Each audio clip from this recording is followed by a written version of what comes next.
అమ్మ రాజశేఖర్ గారి గురించి ముందు చెప్తాను. ఎందుకంటే రాగిణి గురించి ఇప్పుడే స్టార్ట్ కాబట్టి ఆయన చెప్పడానికి ఫ్యూచర్లో చెప్పాల్సి వస్తుందేమో. ఎందుకంటే రాగిణి నాకు చిన్నప్పటి నుంచి తెలుసు.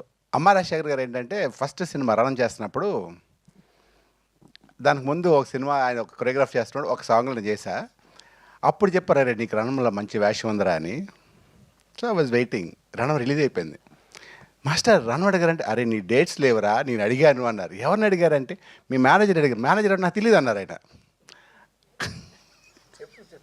అయిపోయింది. సరే మాస్టర్ మా మేనేజర్ సో అండ్ సో, అరే ఈసారి నెక్స్ట్ మనం తప్పకుండా అని మళ్ళీ ఇంకో నెక్స్ట్ సినిమా మిస్ అయింది. ఇంకా తర్వాత ఏంటంటే ఆ తర్వాత నిజంగా డేట్స్ అవ్వలేదు. ఆ తర్వాత ఇంకో సినిమా చేస్తాం. మాస్టర్తో 2-3 సినిమాలు చేస్తాను. అన్ని సినిమాలు నేను చేశాను. తర్వాత అసలు అనుకోకుండా చెన్నై వెళ్ళాను.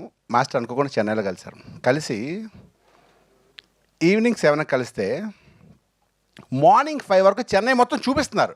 అరే ఇది ఏది, ఇది ఏది, అది అది అని.